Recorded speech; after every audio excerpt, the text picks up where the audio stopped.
Hello प्यारे बच्चों। तो क्या हाल चाल, सब बढ़िया। तो चलिए हम लोग शुरू करते हैं। तो ये रहा आपका नेक्स्ट वीडियो। चलिए इस वीडियो में हम लोग 3B शुरू कर लेते हैं। तो इसमें पहला सवाल जो है वो है, प्रत्येक संख्या के बाद एक संख्या छोड़कर एक से गिनती लिखिए, आपको किस प्रकार की संख्याएं प्राप्त होती है। प्रत्येक संख्या के बाद एक संख्या छोड़कर लिखना है। प्रत्येक संख्या के बाद एक संख्या छोड़कर एक से गिनती शुरू करना है। तो एक से गिनती अगर हम शुरू करेंगे, देखिए पहला को हम लोग बनाते हैं, एक से गिनती शुरू करना है। और इसमें क्या करना है, प्रत्येक संख्या के बाद एक संख्या छोड़ देना है, यानी कि एक के बाद क्या आता है, दो आता है, तो यानी दो को छोड़ देना है। तो दो को छोड़ के क्या लिख सकते हैं, तीन। ठीक है, फिर तीन के बाद जो आएगा उसको छोड़ देना है, तो क्या ले लेंगे, पाँच। फिर छः नहीं लेंगे, फिर लेंगे सेवन, फिर क्या लेंगे, नाइन। एक छोड़ के लेना है, फिर 11, फिर 13। इस तरह से जाता हुआ रहेगा। तो कहा जा रहा है कि आपको किस प्रकार की संख्याएं प्राप्त होती है। तो हमें जो है ये दिख रहा है, ये कैसी संख्याएं हैं, विषम संख्याएं हमें प्राप्त होती है, यानी कि हमें ऑड नंबर्स मिल रहे हैं। ठीक है, अब हम लोग दूसरा सवाल पे आ जाते हैं। प्रत्येक संख्या के बाद एक संख्या छोड़कर दो से गिनती लिखिए, आपको किस प्रकार की संख्याएं प्राप्त होती है। सेम प्रश्न है, बस अंतर ये है, इसमें क्या है, एक से गिनती शुरू करना है, लेकिन इसमें जो है दो से गिनती शुरू करना है। तो पता करना है कि हमें किस प्रकार का संख्या प्राप्त होता है। इसमें स्टार्ट कहाँ से करना है, दो से गिनती शुरू करना है और एक संख्या छोड़ के इसमें भी लिखना है। तो हम लोग दो से शुरू करेंगे और एक संख्या छोड़ के लिखते जाएंगे। तो दो लिखे हैं, एक संख्या छोड़ेंगे तो तीन नहीं लिखना पड़ेगा, यानी चार लिखेंगे। फिर एक संख्या छोड़ेंगे, पाँच नहीं लिखेंगे, छः। फिर एक संख्या छोड़ के आठ, फिर 10, फिर 12, फिर 14, फिर 16, फिर 18, फिर 20। इस तरह से यदि हम लिखते चले जाएं तो पता चलेगा कॉपी भर चुका लेकिन संख्या ख़त्म नहीं हो रहा है। तो ये जो हमें प्राप्त हो रहा है, ये हो रहा है आपको किस प्रकार की संख्याएं प्राप्त हो रही है। तो ये हमें संख्याएं प्राप्त हो रही है, सम संख्याएं। इसका मतलब है हमें इवन नंबर्स मिल रहे हैं। ठीक है, हमें लिख सकते हैं आप यहाँ पे, हमें सम संख्याएं प्राप्त हो रही है। ठीक है, अब हम लोग नेक्स्ट क्वेश्चन देख लेते हैं। नेक्स्ट क्वेश्चन क्या है, देखिए, प्रत्येक संख्या के बाद तीन संख्याएं छोड़कर जीरो से गिनती प्रारंभ कीजिए, है ना। प्रत्येक संख्या के बाद तीन अंक छोड़ना है और गिनती कहाँ से शुरू करना है, जीरो से। लेकिन किंतु परंतु जो भी है यहाँ देखिए, पढ़िए, लेकिन लिखने में जीरो को छोड़ दीजिए, आपको किस प्रकार की संख्याएं प्राप्त होती है। तो हमें जो लिखना है वो लिखना है जीरो से तो स्टार्ट करना है, लेकिन जीरो को नहीं लिखना है। देखिए, प्रत्येक संख्या के बाद तीन संख्याएं छोड़कर जीरो से गिनती शुरू कीजिए। यदि हम जीरो से गिनती शुरू करते हैं तो जीरो में यदि हम तीन जोड़ेंगे तो क्या मिलेगा, चार मिलेगा। क्या मिलेगा, चार। तो चार मिलेगा। और यहाँ कहा जा रहा है कि आप क्या करो, जीरो को लिखो नहीं, है ना। यदि आप जीरो लेते हैं, यहाँ थोड़ा आप समझ लेंगे, यदि हम क्या लेते हैं, जीरो लेते हैं तो एक, दो, तीन, चार, जीरो से गिनती शुरू करना और तीन अंक बाद जो संख्या है उसको लिखना, और जीरो से गिनती नहीं शुरू करना, जीरो को छोड़ के लिखना। तो हम लोग चार से शुरू करेंगे, क्या लिखेंगे, चार। फिर हम लोग तीन अंक छोड़ेंगे तो क्या हो जाएगा, पाँच, छः, सात को छोड़ना पड़ेगा, यानी आठ लिखेंगे। फिर हम लोग क्या लिखेंगे, 12 लिखेंगे, तीन अंक छोड़ के लिखना है। फिर हम लोग क्या, 16 लिखेंगे। फिर हम लोग लिखेंगे 20, यानी चार ऐड होते जा रहा है ना। फिर 24, फिर 28, फिर इसी प्रकार से 32, इस तरह से 36। ये जो चलता हुआ जाएगा। तो ये है क्या एक्चुअल में, ये है आपका चार का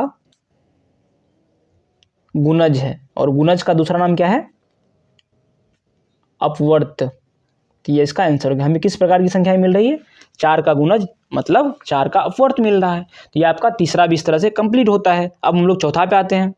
चौथा में देखिए क्या कहा जा रहा है, एक सम संख्याएं लिखिए जो अभाज्य हो।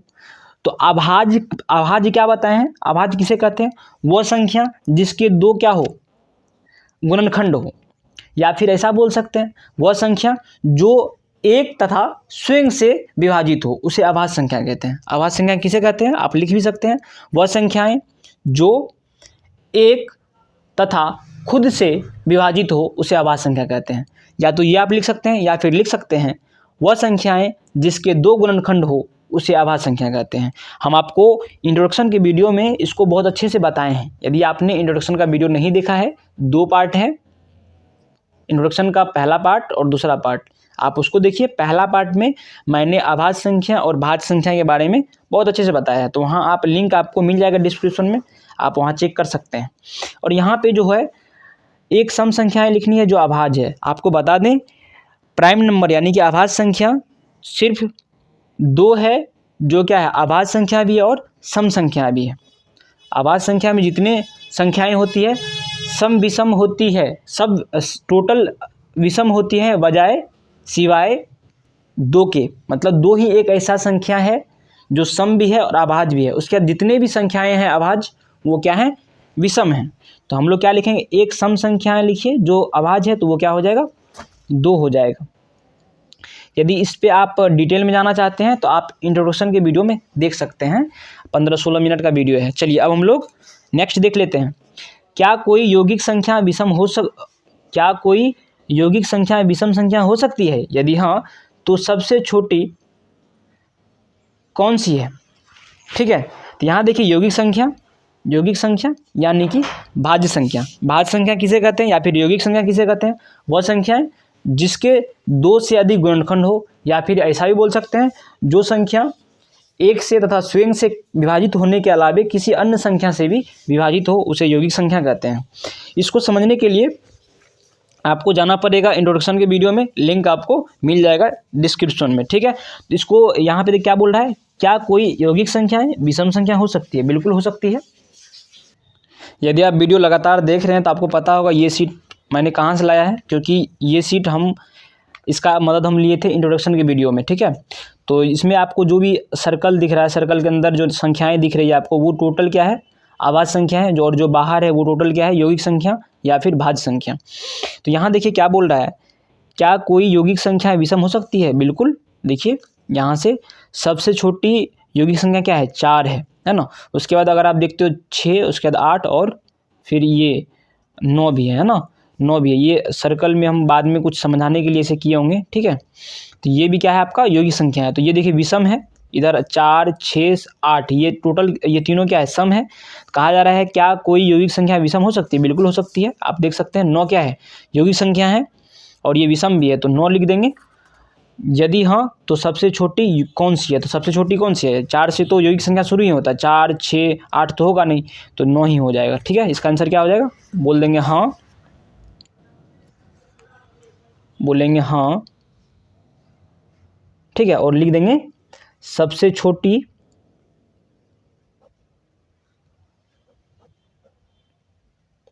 विषम यौगिक संख्या क्या हो जाएगा 9। ठीक है, इस तरह से आपका 5वां भी कंप्लीट होता है। चलिए आज अब हम लोग क्वेश्चन नंबर 6, 100 से छोटी सभी जुड़वां अभाज्य संख्याएं लिखिए। अब आपको यदि जुड़वां अभाज्य संख्या नहीं समझ में आ रहा है तो इसके लिए भी आपको जाना पड़ेगा इंट्रोडक्शन के वीडियो में। अभाज्य युग्म या फिर जुड़वां अभाज्य एक ही चीज़ होता है, उसको मैंने वहाँ बताया है। फिर भी यहाँ पे हम थोड़ा बहुत चर्चा करेंगे। देखिए 100 से छोटी सभी जुड़वां अभाज्य संख्याएं लिखना है। तो जुड़वां अभाज्य संख्याएं क्या होती है या फिर अभाज्य युग्म क्या होता है?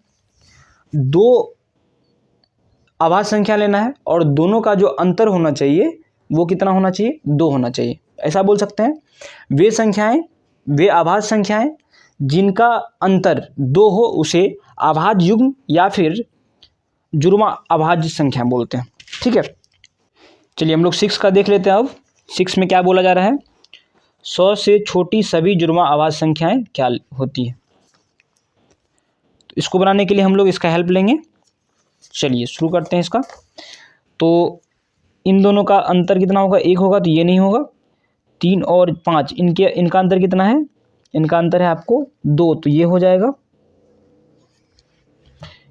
फिर अगला जुड़वां अभाज्य लिखते हैं, तो 5 और 7, यहाँ देखिए आप 5 और 7 इनके बीच का भी अंतर कितना है? 2 है, तो ये भी हो जाएगा।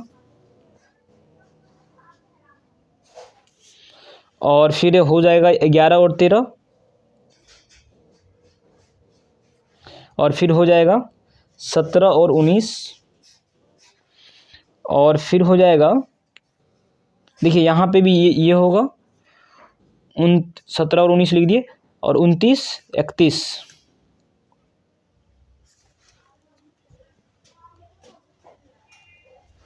और फिर हो जाएगा 41 43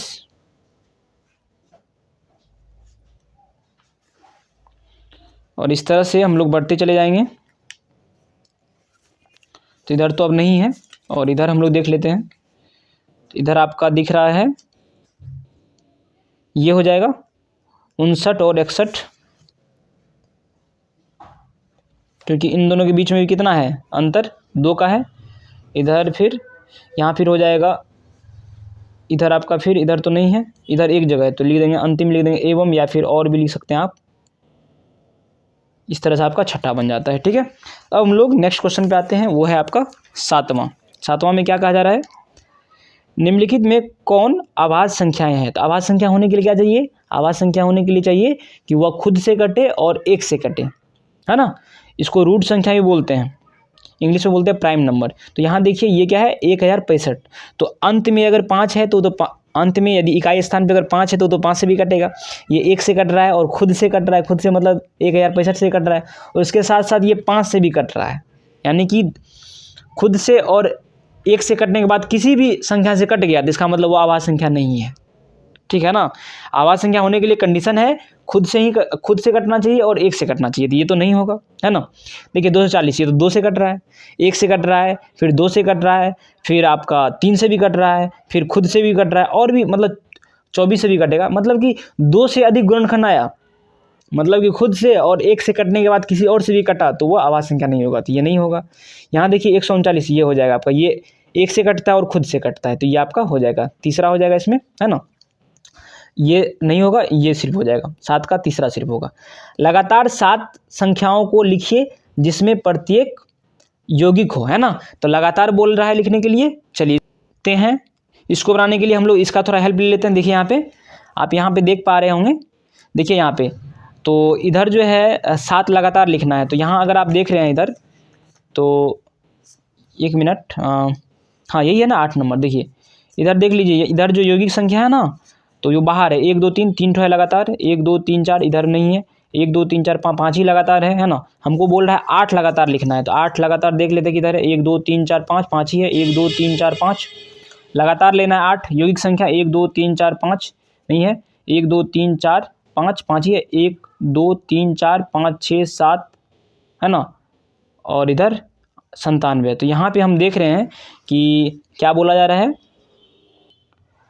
7 लगातार है ना, लगातार 7, तो यहाँ हमको मिल गया है ना, यानी 90 91 92 93 94 95 96 7 हो गया, 1 2 3 4 5 6 7, है ना। इसका आंसर क्या हो जाएगा 8वां का। क्योंकि आपको देखिए इसको अगर समझने में आपको असुविधा हो रही है तो आप सबसे पहले जाइए इंट्रोडक्शन का वीडियो देखिए, है ना। तो वहाँ से आपका कॉन्सेप्ट क्लियर होगा, बहुत सारा चीज़ आप वहाँ नया सीखोगे, है ना। तब फिर ये वीडियो देखिएगा ना। इंट्रोडक्शन का बनाने का मतलब है कि बेसिक चीज़ को वहाँ पे बता देना, जो भी छोटा मोटा चीज़ है उसको वहाँ बता देना, फिर हम लोग चैप्टर पे यहाँ आके अच्छे से इसको कवर करेंगे, ठीक है ना। चलिए हम लोग इसको लिख लेते हैं, तो क्या हो जाएगा 90 से 96 तक हो जाएगा। तो लिख देंगे 90 91 92 93 94 95 और 96, ठीक है। ये हो गया आपका 8वां। अब देखिए हम लोग 9वां देख लेते हैं। 100 एवं 110 के बीच की आभाज्य संख्याएं लिखिए। तो ये तो इंट्रोडक्शन के वीडियो में भी हम लोग किए हैं। देखिए 100 से 1 से लेके 100 के बीच में हम लोग किए थे, और यहाँ कहा है 100 से लेके 110 के बीच में।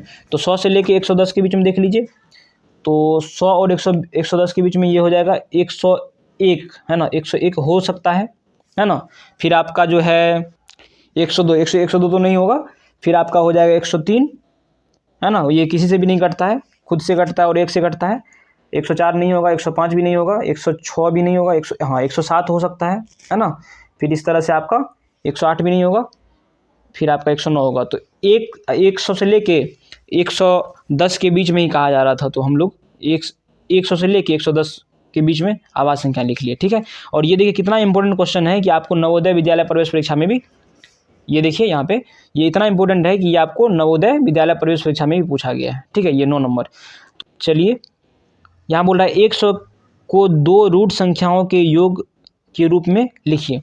100 को 2 रूट संख्या मतलब इसको लिखना है, आपको लिखना है इसको आभाज्य संख्या, है ना, क्योंकि आपको बताया गया है कि रूट संख्या किसको बोलते हैं, आभाज्य संख्या को बोला जाता है। तो इसको हम लोग लिख सकते हैं। अगला है आपका, तो देखिए यहाँ पे देखना पड़ेगा कि 2 ऐसा, इसमें जो है ना देखना पड़ेगा 2 ऐसा कौन सा संख्या है जो क्या हो, आभाज्य हो और उसका योग कितना हो 100, है ना। तो इसमें ढूंढने के लिए हमको थोड़ा सा देखना पड़ेगा। देखिए एक तो ये हो सकता है, मान लीजिए 11 ले लिए, है ना, 11 ले लिए और एक ले सकते हैं ये, ठीक है, इधर से 11, है ना, इधर से 11, यानी 11 और 89, दसवां का जो आंसर होगा 11 तथा 89, ये भी हो सकता है, ठीक है।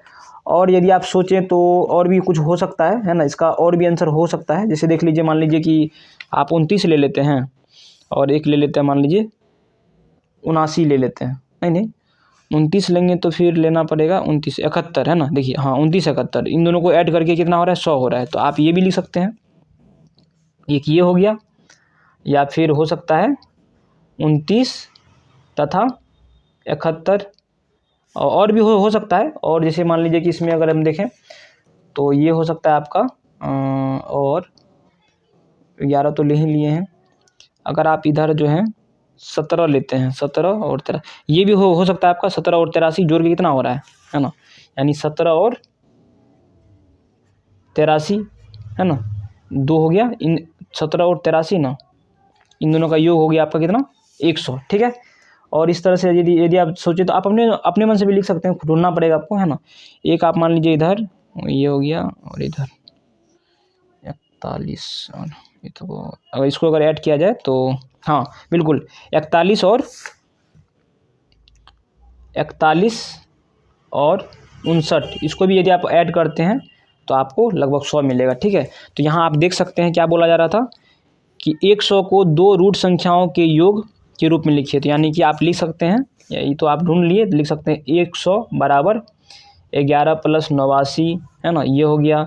फिर लिख सकते हैं 100 बराबर योग के रूप में लिखना है 29 + 71, 100 बराबर 17 + 83, 100 बराबर 41 + 79, एक लिख देना है ना, क्योंकि ऐसा नहीं बोला जा रहा था कि इतना पॉसिबल है, बोला गया था कि 100 को 2 रूट संख्याओं के योग के रूप में लिखना है। तो लिख दिए, कोई एगो लिख लीजिएगा आप, है ना, इतना नहीं करना है।